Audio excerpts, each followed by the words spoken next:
Va, muy bien, buenas tardes. Vamos a comenzar entonces en esta oportunidad con lo que es lectura mecánica. Vamos a escuchar una parte del capítulo siempre de esta lectura de ambos. Así que atentos, vamos a escuchar.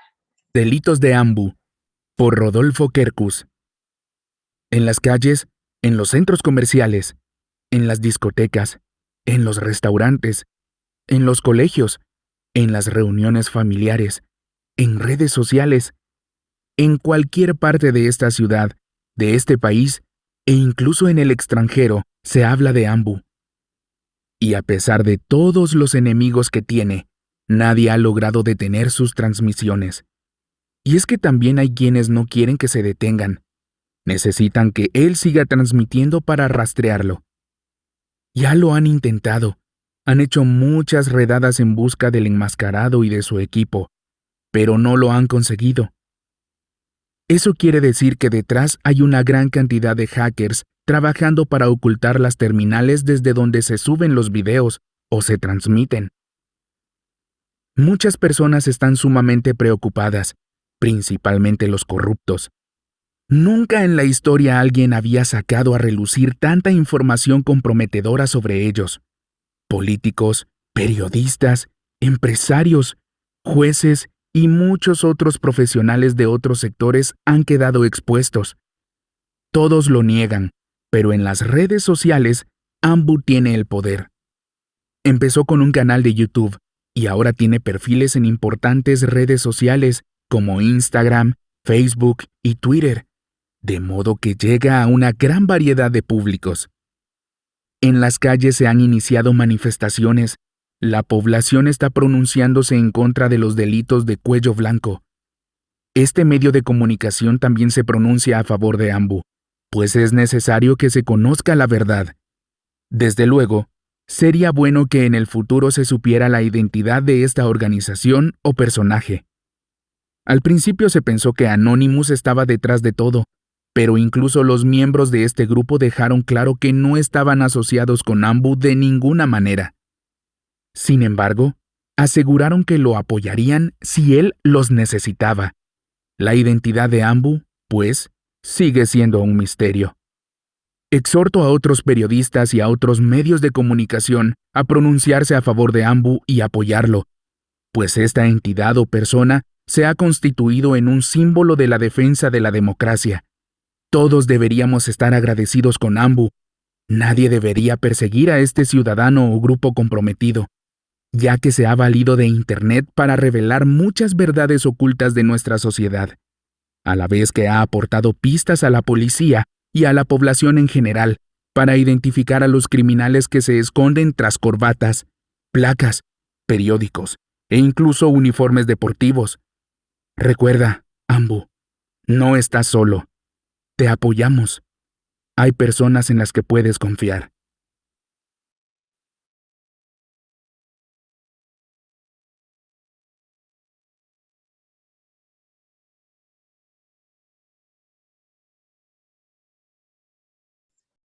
Muy bien, ahí estábamos escuchando entonces este capítulo, cortito, ¿verdad? Pero bastante importante. Vamos a continuar en esta semana y vamos a hablar un poquito, pues, referente a lo que es el contenido, ¿verdad? Que estamos nosotros trabajando esta semana, que tiene que ver mucho con, pues, esta celebración, ¿verdad? Esta conmemoración de esos 200 años de independencia. Muy bien, buenas tardes a los que vamos a entrando, gracias. Vamos a continuar y vamos a hablar ahorita un poquito sobre Roque Dalton. Ya nosotros en clases anteriores, ¿verdad? Ya lo habíamos también trabajado, ¿verdad? Esta parte, pero es tu soledad, ¿verdad? La que puebla mis noches, quien no me deja solo a punto de morir. Entonces, esto siempre lo vamos a tener en cuenta porque tiene que ver con esto de la recepción de textos literarios que vamos a abordar en este día, ¿verdad? Específicamente de Antonio Machado y de Roque Dalton. en esta oportunidad, cuando dice, pero es tu soledad la que puebla mis noches, quien no me deja solo a punto de morir, ¿a qué se estaría refiriendo en este caso Roque Dalton?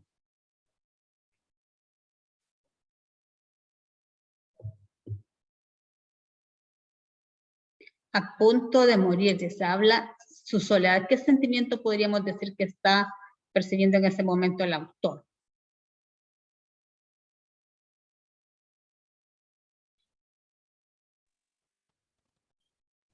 Tristeza. Muy bien, tristeza, ¿verdad? Una angustia, una agonía hasta cierto punto, porque no sabe si realmente va a suceder esto en él, ¿verdad? Si definitivamente, como diríamos, va a salir vivo de esta, ¿verdad? Entonces, eso es bien profundo, ¿verdad? Entonces, acá, pues, la familia de Dalton está compartiendo un poquito sobre estos escritos. Dalton tuvo una clara conciencia izquierdista y revolucionaria desde sus tiempos universitarios, que lo llevaron a ingresar en el Partido Comunista Salvadoreño a los 22 años. Su actividad literaria corrió paralela a la militancia revolucionaria y el reconocimiento de su valía como escritor coincidió a su vez con las primeras encarcelaciones. Formó parte de la llamada generación comprometida, que reflejó en la novela Pobrecito poeta que era yo, publicado un año después de su muerte. Roque Dalton perteneció al Círculo Literario Universitario allá por 1956, junto a Manlio Argueta, Roberto Armijo, José Roberto Sea, Álvaro Menéndez Leal y Tirso Canales. Y sobre estos dos escritores vamos a hablar este día, ¿verdad? Vamos a conocer un poquito sobre Antonio Machado y sobre Roque Dalton. Antonio Machado como representante español y Roque Dalton como un representante, en este caso, salvadoreño. Así que vamos a ir hablando un poquito de esto. A ver, pues Antonio Machado, ¿verdad? Poeta y periodista español, nace en Sevilla, allá por 1875, y fallece allá por 1939. Y vivió luego en Madrid. Perteneció a la generación del 98. Probablemente sea el poeta de su época que más se lee en la actualidad. En 1893 inició las publicaciones de sus escritos en prosa y los primeros poemas aparecieron en 1901. Viajó a París en 1899, ciudad que volvió a visitar en 1902, año en que conoció a Rubén Darío, del que será gran amigo durante toda su vida. Por esas mismas fechas, conoció en Madrid a Miguel de Unamuno, Valle Inclán, Juan Ramón Jiménez y otros destacados escritores con los que mantuvo una estrecha amistad. En 1927 fue elegido miembro de la Real Academia Española de la Lengua. Entre sus obras más importantes se citan Soledades, Campos de Castilla, Nuevas Canciones, Poesías Completas, entre otras. También tiene Proverbios y Cantares, que es un poemario bastante bonito, ¿verdad? Bastante sensitivo, digámoslo así. Vamos a compartir en este caso un poema de Campos de Castilla. Dice: he vuelto a ver los álamos dorados, álamos del camino en la ribera del Duero, entre San Polo y San Saturio, tras las murallas viejas de Soria, Barbacana hacia Aragón, en castellana tierra. Estos chopos del río que acompañan con el sonido de sus hojas secas, el son del agua cuando el viento sopla, tienen en sus cortezas. Entonces aquí estamos, pues en este caso, identificando, ¿verdad?, cómo Antonio Machado describe este paisaje, esta belleza natural que él percibe en Campos de Castilla, ¿verdad?, donde él se logra inspirar y que él hace esa referencia hacia su España querida. Campos de Castilla fue publicado originalmente o inicialmente en 1912. Esta obra consta finalmente de 56 poemas. Los temas de sus composiciones son variados. En ellos incluye cuadros de paisaje y personas de Castilla, lo que va de acuerdo con el título del poemario. Y meditaciones sobre la realidad española. El paisaje parece recogido en algunos poemas con una subjetividad absoluta. Asimismo, la preocupación patriótica inspira poemas sobre el estado histórico de España. El contexto histórico. Campos de Castilla se sitúa entre dos grandes líneas estéticas, el modernismo y la generación del 98, entre finales del siglo XIX y primer tercio del siglo XX. Machado demuestra al pertenecer a ambos que estos grupos literarios no son contradictorios, pero es preciso señalar algunas de sus características. El modernismo se apoya en la expresión de la sensibilidad del poeta, acercándose a menudo a la intimidad, la introspección y la confesión. Entonces, el modernismo va a apoyar eso. ¿Y cómo se va a ver esa sensibilidad en el poeta? Bueno, lo acabamos de ver, ¿verdad? En ese poema, pues de donde él está expresando ese sentimiento profundo, ¿verdad? Que a él le arranca, pues, en este caso, esos paisajes de su amada Castilla, ¿verdad? Esos campos de Castilla. Los jóvenes autores de la generación del 98, ¿verdad? Pues aquí donde aparece este famoso desastre del 98, muestran en su obra la preocupación por la España del momento, la derrota colonial española, el llamado, aquí está, el desastre del 98, que es la pérdida de Cuba y Filipinas, que sume al país en la depresión material y moral. Entonces, esta generación del 98, estamos hablando de 1898.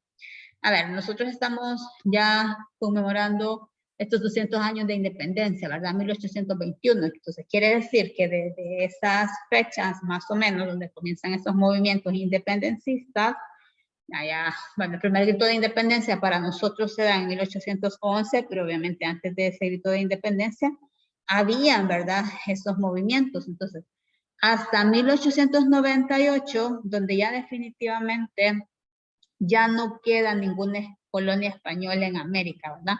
Ya todos nos desligamos, entonces esto sume definitivamente a España en una crisis social, ¿verdad? Porque ya no teníamos, o sea, ya ellos no tenían, digámoslo así, bueno, nosotros ya no teníamos que estar pagando ese tributo, ¿verdad? Esos impuestos a España, ¿verdad? Y era donde se lograba ir, pues, muchos bienes, ¿verdad? De América hacia España, y esto también causa, pues, una pena moral, ¿verdad?, en todos sus habitantes en aquel momento. Y por eso que se vuelve importante, ¿verdad?, en este contexto, este desastre del 98, que es donde estos señores deciden formar este grupo, denominarlo Generación del 98, en honor a esto, para lograr, pues, el propósito que ellos tenían, ¿verdad? Y es lograr esa identidad cultural y patriótica en los jóvenes de esta época, ¿verdad? Que ellos, pues, reconociesen a España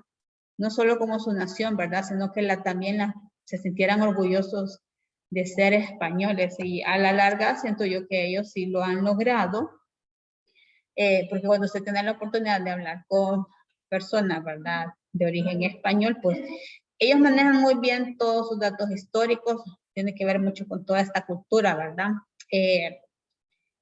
También con sus grandes escritores, los escritores, en este caso, ¿verdad?, universales, digámoslo así, y también escritores modernos, ¿verdad? Y eso también se ve en todas estas editoriales a nivel internacional, sobre todo las españolas, donde pues ellos promocionan mucho, ¿verdad?, a estos talentos jóvenes, estos escritores jóvenes, donde los apoyan y les dan ese empuje para poder, pues, ellos dar a conocer, ¿verdad?, estas historias o estos poemas, y no solo para España, ¿verdad?, sino que para todo el mundo.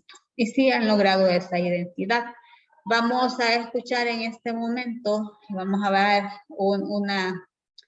aquí un poquito, ¿verdad?, sobre Antonio Machado, ya desde un punto de vista de un español. Ahí lo vamos a ver, así que atentos, por favor.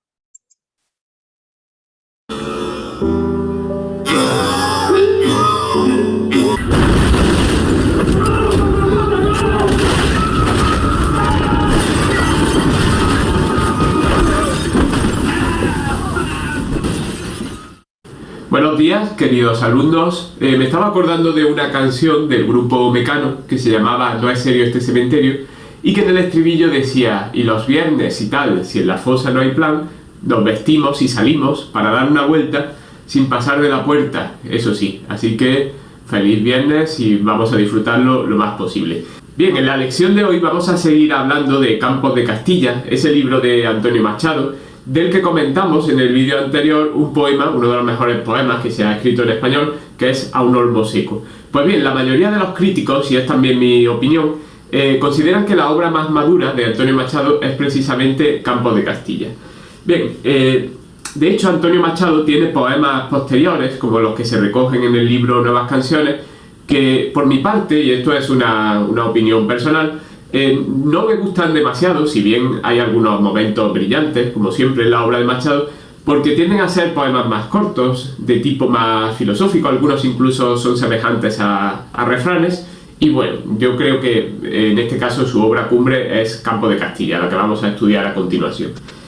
Bien, siguiendo el orden que llevamos siempre cuando estudiamos literatura, hablaremos primero de los temas y luego hablaremos de la forma, es decir, de cómo están escritos estos poemas. Pero antes de eso, simplemente señalar que la primera publicación de este libro será en 1912, aunque luego después el poeta añade algunos poemas más en años posteriores hasta llegar más o menos a 100 poemas, que es lo que tiene el libro. Bien, el libro tiene una temática muy diferente a la anterior. Lo individual da paso en gran medida a lo colectivo y hay muchos poemas en los que no aparece directamente el yo poético, sino que habla de un nosotros, porque quizás uno de los temas centrales del libro es la propia España, simbolizada en Castilla, y lo que él percibe como la decadencia y la posible todavía, aunque él no la ve clara, regeneración tanto de Castilla como de España.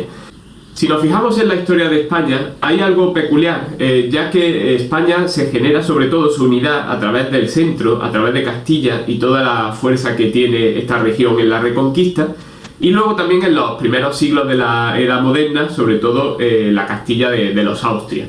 Sin embargo, en esta época, sobre todo en esos siglos, quizás por las continuas guerras y por el gran esfuerzo del descubrimiento de América y también por las malas políticas, pues Castilla se va debilitando y poco a poco se va despoblando, de tal manera que llegamos en los últimos siglos a una situación peculiar, ya que España es un país que está más poblado y en general es más dinámico en la periferia que en el centro, si dejamos a un lado el papel de Madrid como capital de España.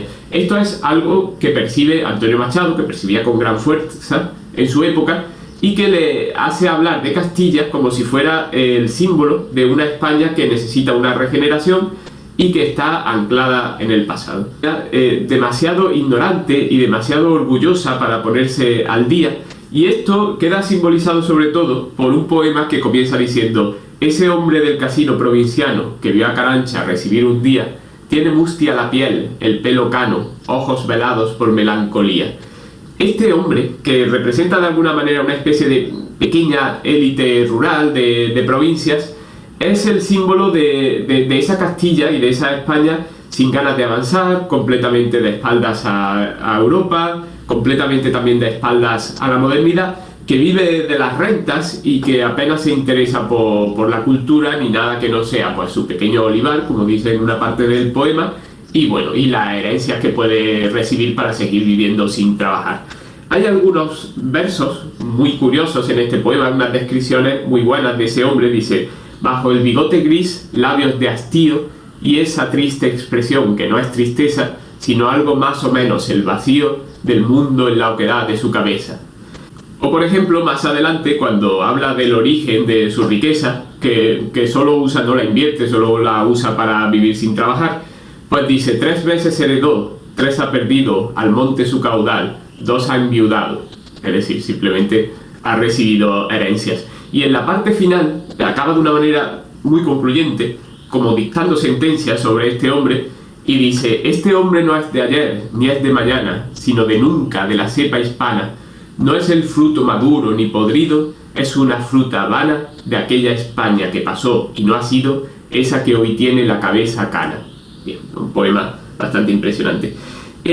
También habla de 2 Españas enfrentadas, un poco quizá a lo mejor se ha atrevido a decirlo, pero prefigurando lo que va a ser luego los conflictos durante la Segunda República y la Guerra Civil. Y esto se puede comprobar muy bien en ese poema que dice: y hay un español que quiere vivir y a vivir empieza, entre una España que muere y una España que bosteza. Españolito que vienes al mundo, te guarde Dios, una de las dos Españas ha de helarte el corazón. Muy impresionante lo de ha de helarte el corazón. Una España te va a enseñar a odiar a la otra media. Dentro de la obra hay un grupo de poemas que casi se puede considerar un libro dentro del libro, porque son muy diferentes en todos los sentidos. Son los poemas dedicados a la muerte de Leonor, y de hecho el que comentamos en el vídeo anterior, A un olmo seco, pues es uno de ellos, uno de los mejores, pero hay otros que tienen además un tono muy distinto. Ese tono duro y de análisis social, pues aquí no está. Es un tono más intimista, más trágico, de tristeza. Aquí sí que aparece más la primera persona.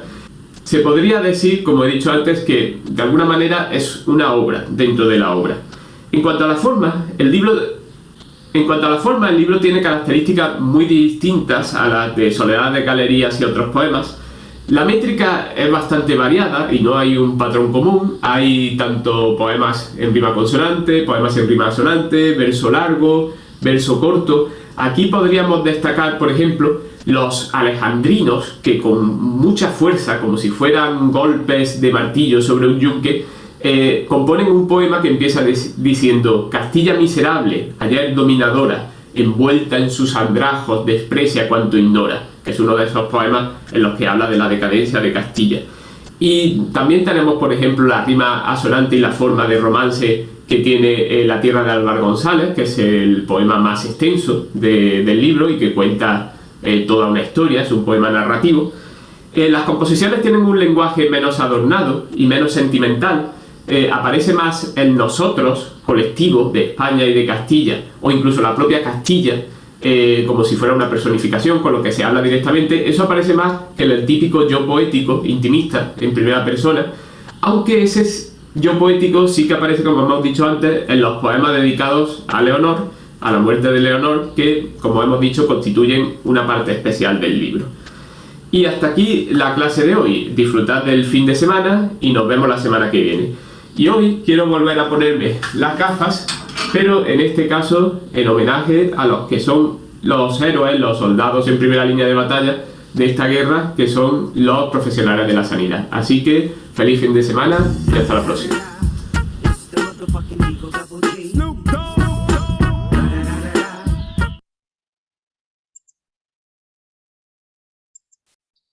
Muy bien, vamos a hacer una pausa antes de continuar hablando de Antonio Machado. Vamos a ver, ¿qué podemos rescatar de todo lo que acabamos de escuchar ahí referente a Antonio Machado? Si se dan cuenta, ¿verdad? Cómo explica acá este caballero que Campos de Castilla viene a representar la España, esa España íntegra que quieren plasmar, ¿verdad? En este caso, pues, Antonio Machado, esa fuerza, ¿verdad? En cuanto a su poesía. ¿Hay dudas hasta el momento?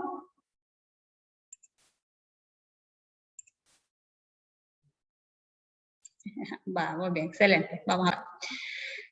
No podemos nosotros tampoco pues dejar de lado uno de los máximos representantes para nuestra literatura salvadoreña. En este caso vamos a hablar un poquito de Roque Dalton, ¿verdad? Roque Dalton García, 1935 a 1975. Poeta salvadoreño, hijo del inmigrante estadounidense Wyndham Dalton y de la enfermera salvadoreña María Josefa García. Fue educado con los jesuitas en el Colegio Externado San José. Viajó a Santiago de Chile en 1953 para estudiar Derecho, aunque regresó a continuar sus estudios en la Universidad de El Salvador. Perteneció al Círculo Literario Universitario en 1956 junto a Mario Argueta, Roberto Armijo, José Roberto Sea, Álvaro Menéndez Leal y Tirso Canales. Dalton es una de las voces más influyentes de la generación comprometida. Entre sus obras importantes tenemos La ventana en el rostro, que es lo que nosotros, el poemario que vamos a leer, El turno del ofendido, entre otros, ¿verdad? Entonces, sí vamos a tener nosotros ese cuidado.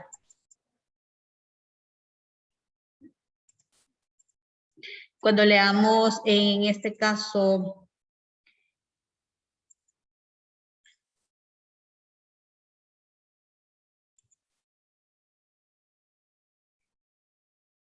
la ventana en el rostro, sí vamos a tener ese cuidado de tratar de ir entendiendo pues todo el contexto, ¿verdad? Tenemos también, por ejemplo, el turno del ofendido, pobrecito poeta que era yo, Taberna y otros lugares, Premio Casa de las Américas, que se recibe, ¿verdad? La Taberna de otros lugares, poemas clandestinos, historias prohibidas del purgacito, entre otros. Ahora nosotros vamos a ver un reportaje bastante importante sobre la vida de Roque Dalton. Atentos, después lo vamos a compartir. De todos los oficios terrenales, tengo que confesarlo, el mejor es ser poeta. Y de los poetas latinoamericanos que impactaron sobre mi generación fue Roque Dalton. Roque Dalton nace en 1935 en el barrio de San Miguelito, hijo de una enfermera y de un misterioso personaje norteamericano, Winald Dalton. Padre es alguien que da dinero para la educación de su hijo, pero no es una presencia. ¿Cómo son los años de infancia de Roque Dalton? Muy difícil saberlo. ¿Qué tanto pesa la ausencia del padre? Lo que sí es definitivo es que va a convertirse en muy fuerte y en muy amorosa la presencia de la madre.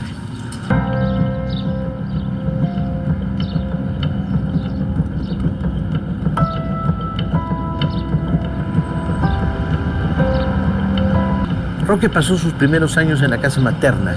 Era también una tienda, La Royal. Muerta doña María, la madre de Roque, La Royal sufriría varias transformaciones. Fue un comedor, luego una cervecería, otra vez volvió a ser comedor y últimamente se transformó en una relojería artesanal donde habita un viejo amigo de Roque. Aquí vivía Roque, que tenía la mamá una tienda. Pues vamos a ver. Enséñeme dónde dice La Royal. Pero la mamá así se llamaba la tiendita. tienda de la mamá de Roque. Pero la mamá de Roque era enfermera, ¿no? Pero ella después vino cuando nació Roque, puso la tienda y de la tienda vivió. Y ya no trabajaba en enfermera. cuando conoció al papá de Roque. Ajá. Y aquí vivía, pues era la tienda de... Y en la parte de atrás la casa. Pues sí, allá está. O sea que ahí se crió Roque. Roque se graduó de bachiller en Letras y Ciencias en 1952. Pensaba estudiar medicina, pero cambió de opinión rápidamente en la adolescencia y decidió, sorprendentemente, estudiar leyes, no literatura, no filosofía. En Santiago de Chile conocerá accidentalmente Roque Dalton a Diego Rivera para una entrevista. Le quiere hacer una entrevista.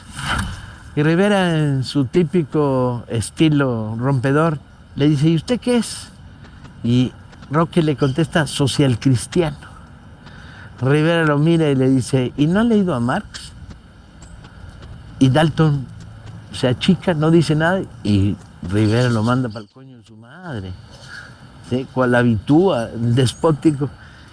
De ese, más allá de la herida que te produce que uno de los grandes maestros de la cultura en esos momentos a escala planetaria te manda el carajo, le deja la duda, la sombra. Y Dalton va a empezar a leer a Marx.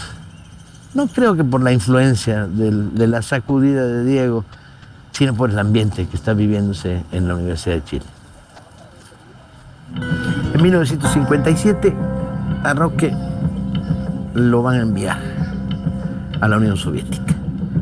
Y será un viaje particularmente importante, porque no va a reconocer o a conocer los logros del socialismo realmente existente, sino va a asistir a un momento que invita a la reunión de muchos de los más importantes talentos del tercer mundo. Roque recorre la Unión Soviética y se encuentra con personajes tan claves para este momento del siglo XX como Miguel Ángel Asturias o Graham Greene. Sin embargo, al llegar a El Salvador se acerca al Partido Comunista. Agitador en el movimiento estudiantil a través del trabajo cultural, militante clandestino del Partido Comunista Salvadoreño y poeta.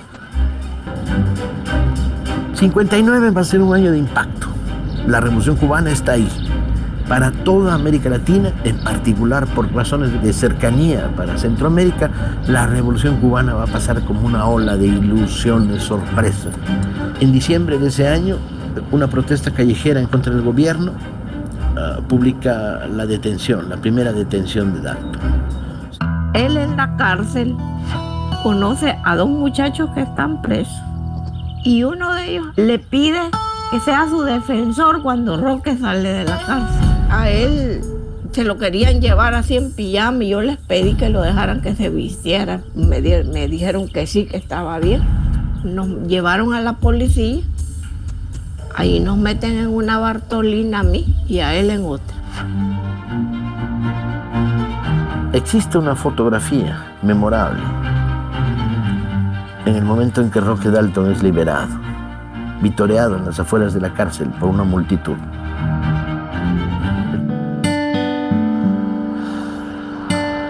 Se supone, según las vagas referencias que tenemos, que en este lugar fueron arrojados los restos de Roque Dalton después de asesinarlo.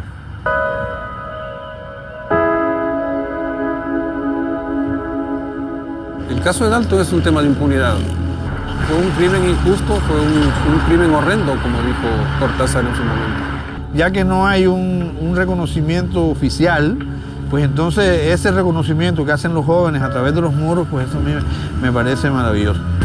Afortunadamente, está en la calle, en ese Roque punk, que lo haría feliz a Roque Dalton verse a sí mismo de punk, al muchacho rebelde que fue siempre. Roque dice y escribe: mis lágrimas, hasta mis lágrimas se endurecieron. Yo que creía en todo, en todos, yo que solo pedía un poco de ternura, lo que no cuesta nada, a no ser el corazón, ahora es tarde ya. Ahora la ternura no basta. He probado el sabor de la pólvora.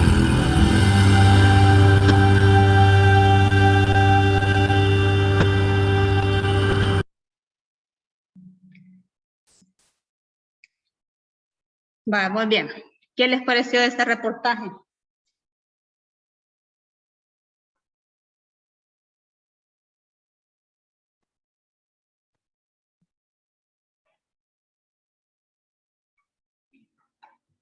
Ahí vimos que es para, perdón, un noticiero internacional, ¿verdad? Telesur, que es de Sudamérica, ese reportaje que hicieron, pero es para que vayamos nosotros también teniendo esa claridad, ¿verdad? De la importancia de nuestros escritores y también cómo ellos pues están abriendo camino, ¿verdad? Fuera de nuestras fronteras, ¿verdad? De ahí lo vamos a ir conociendo. La ventana en el rostro, la producción literaria de Roque Dalton explora numerosas vertientes que fijan muchas modalidades poéticas utilizadas por la poesía salvadoreña de las décadas de los 50 y 60. Esta etapa también está caracterizada por ser de gran agitación política. La ventana del rostro es un canto testimonial en el que resaltan también como valores comunicativos un nuevo sentido de nación, las imágenes vanguardistas que integran elementos metafóricos, metonímicos y antitéticos con particular intensidad el tema de la lucha de clases. En la ventana en el rostro, Dalton salva el poema basándose en la imagen o en el simple símil. Rara vez usa la música en el verso y casi nunca utiliza el color. Son sus pensamientos los que sobresalen en su producción literaria. Se aprecian versos larguísimos y de gran sonoridad, así como poemas en puntuación y de premeditadas incoherencias aparentes, que tiene que ver con esto de la antítesis, ¿verdad? Entonces, esto sí lo da.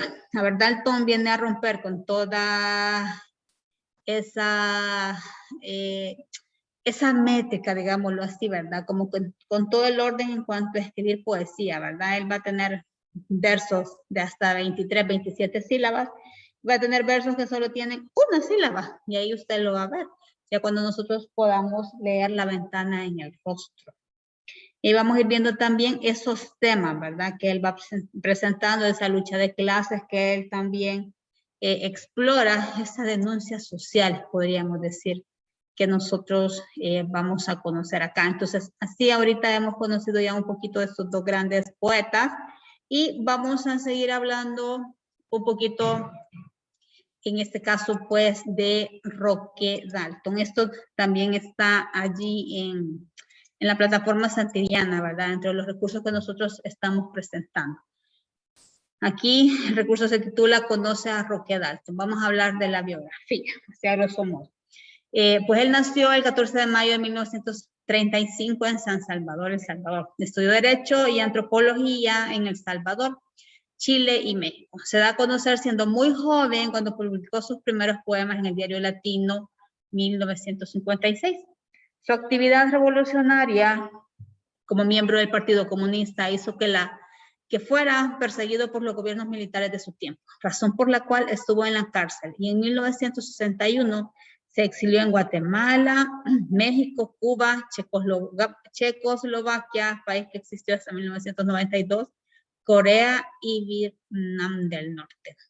En 1963 se retiró de la actividad revolucionaria para reincorporarse en 1973 como combatiente guerrillero del Ejército Revolucionario del Pueblo en El Salvador, que era las famosas ERP.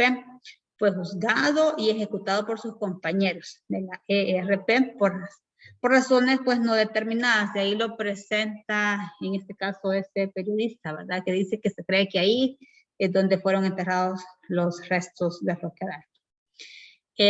Y fallece, ¿verdad? El 10 de mayo de 1975. Su cuerpo fue abandonado cerca de Quesaltepec.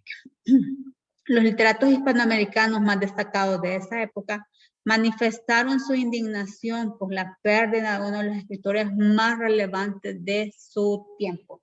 Y aquí también esta fecha, ¿verdad? El 14 de mayo, creo que habíamos comentado la vez anterior que es el Día de la Poesía en El Salvador, entonces se está retomando esa fecha. Aquí vamos a hablar un poco de lo que son sus obras. Toda esta es la producción literaria de Roque Dalton. Si usted se fija acá, por ejemplo, tenemos el lugar de publicación y tenemos el género. Tiene, por ejemplo, ensayos, esos son de los más conocidos. Bueno, nosotros que vamos a leer La ventana en el rostro es poesía. Tenemos aquí, ¿verdad? El Salvador, monografía, de ahí, de los más conocidos. Taberna y otros lugares, miren el lugar de publicación en Cuba, poesía.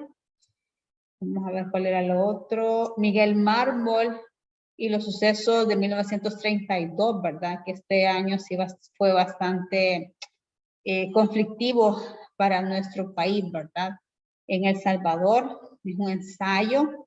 Pobrecito poeta que era yo, una novela collage. Aquí utiliza él esta técnica narrativa, que lo vimos allá por el principio de año.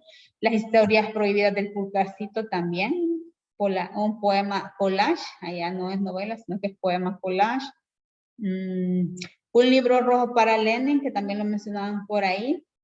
Y creo que no se me ha quedado otro, pero igual, ahí usted lo puede buscar para que usted, pues, pueda ahí también ir revisando, ¿verdad? Como que más al detalle cada uno de estos títulos.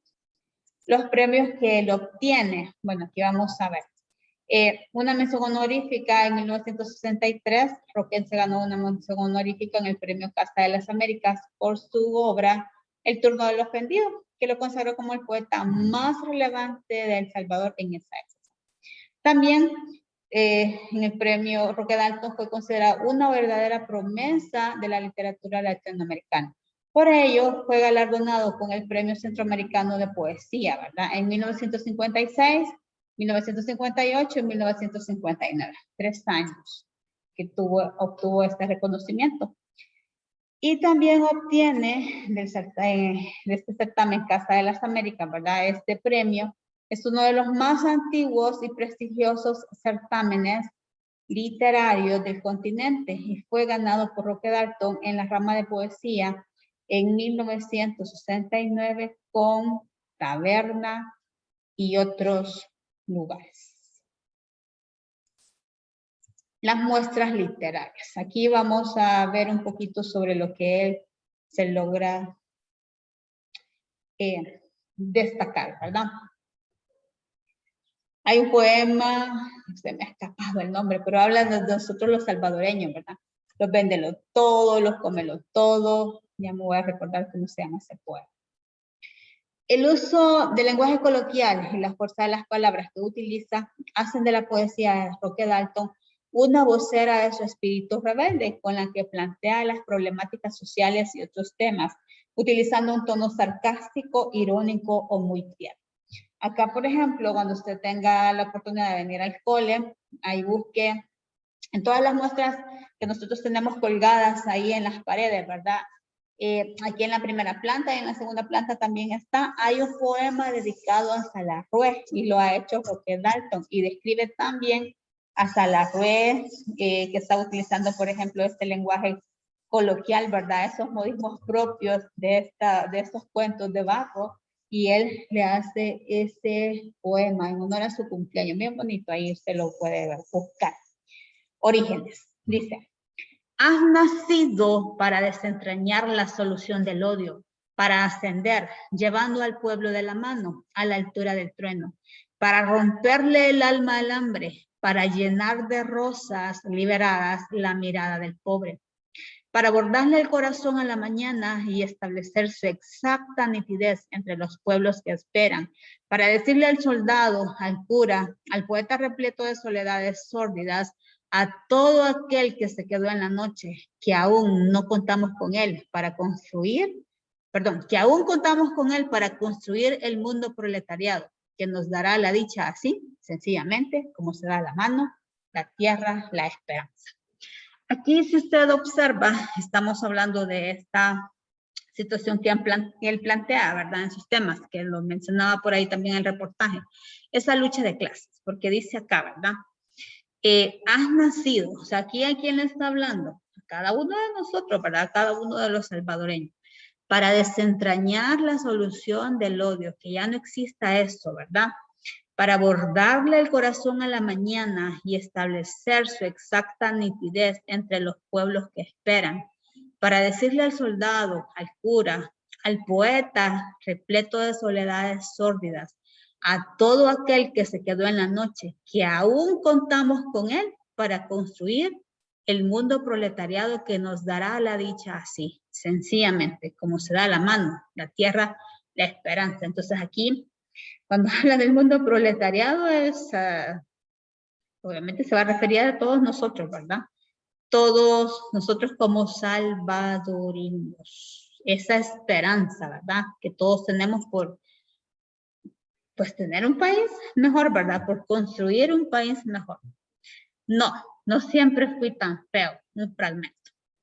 Lo que pasa es que tengo una fractura en la nariz que me causó el tico lisano con un ladrillo, porque yo decía que evidentemente era penalti, y él que no, y que no, y que no. Nunca en mi vida le volveré a dar la espalda a un futbolista tico.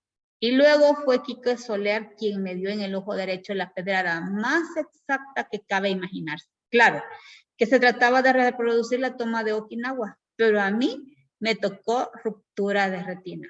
Un mes de inmovilización absoluta a los 11 años. Por eso es que en ocasiones visqueo y que al salir del cine parezco un drogadicto desvelado. La otra razón fue un botellazo de ron que me lanzó el marido de María Elena. La otra vez fue en Praga, nunca se supo. Me patearon 4 delincuentes en un callejón oscuro. Los resultados fueron doble fractura de maxilar inferior, conmoción cerebral grave, 1 mes y medio de hospital. Eso explica, por lo menos en parte, mi problema. ¿Qué les parece acá este poema? Y el título, no siempre fui tan feo. ¿Qué nos está compartiendo Dalton en este poema? Vamos a ver. ¿Qué logra ver usted?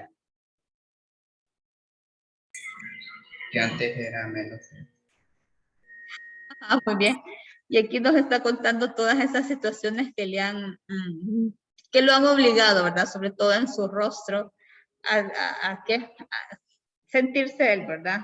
Bueno, habría que ver, tal vez hasta cierto punto desfigurado, ¿verdad? Por todas esas lesiones que le han causado. Y él lo hizo poema para hacerlo como que un poquito más pasadera, ¿verdad? Esa situación. Si usted se fija, aquí nosotros tenemos mucho de qué hablar, ¿verdad? Vamos a ver, también tenemos de Antonio Machado. Lo vamos a presentar también. Insisto, esto está ahí en la plataforma Santillana, ¿verdad? Ahí en los recursos que nosotros hemos colocado. Aquí estamos hablando de Antonio Machado, el modernismo y la generación del 98.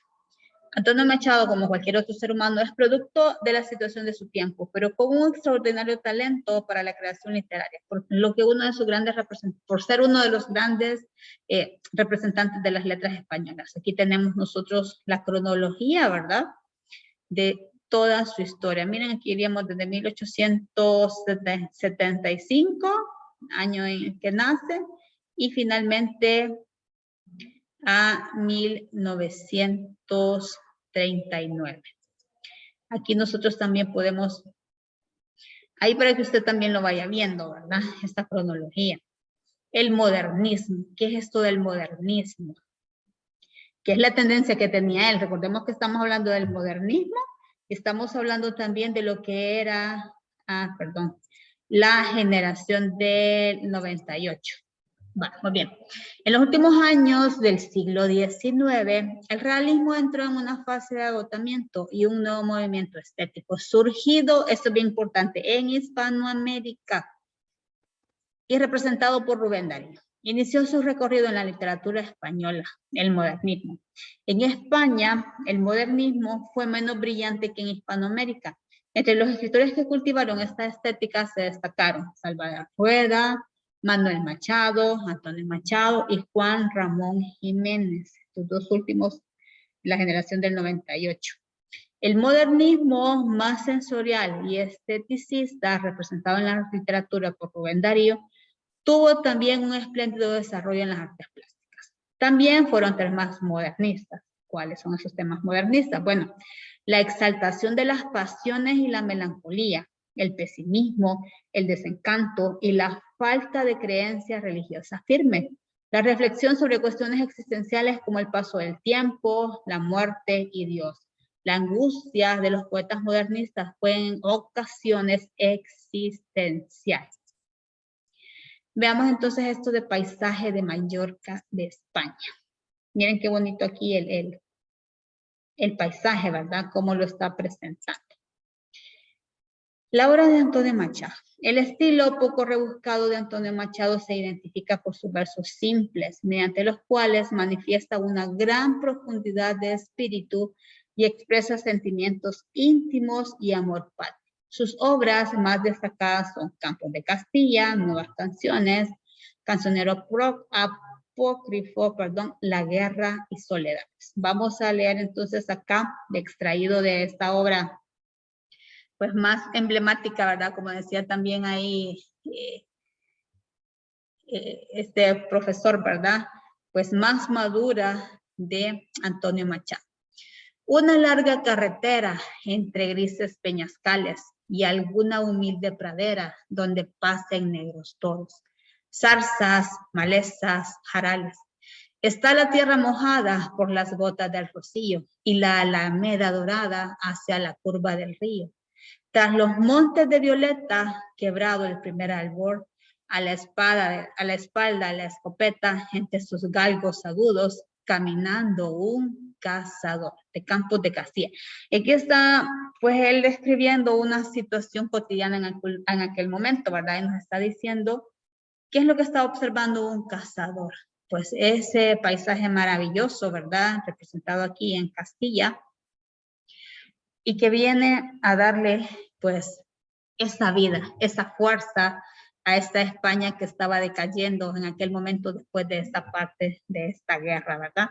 Aquí me voy a regresar un poquito para que no lo vamos a ver todo, pero sí vamos a darle clic a cierto. Vamos a ver 1875, aquí vemos su nacimiento, ¿verdad?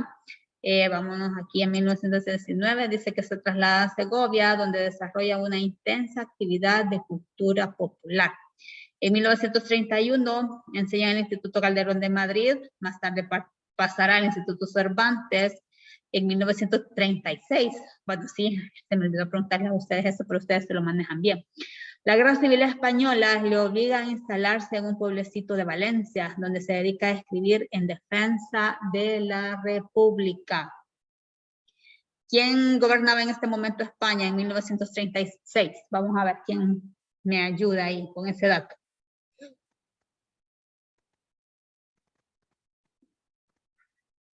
Estamos hablando de la Guerra Civil Española. ¿Quién estaba al mando de España en ese momento?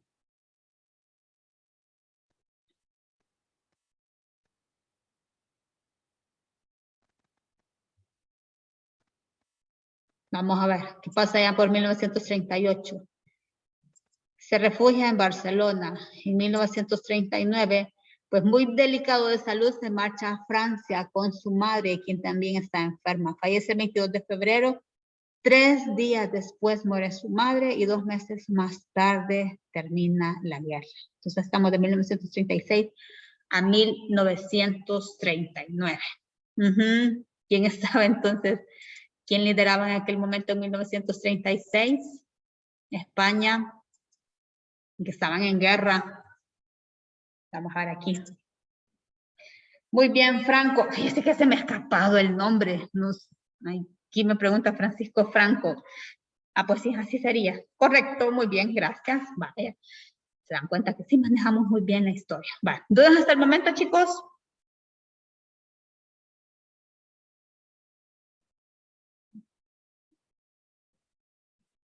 Va, excelente.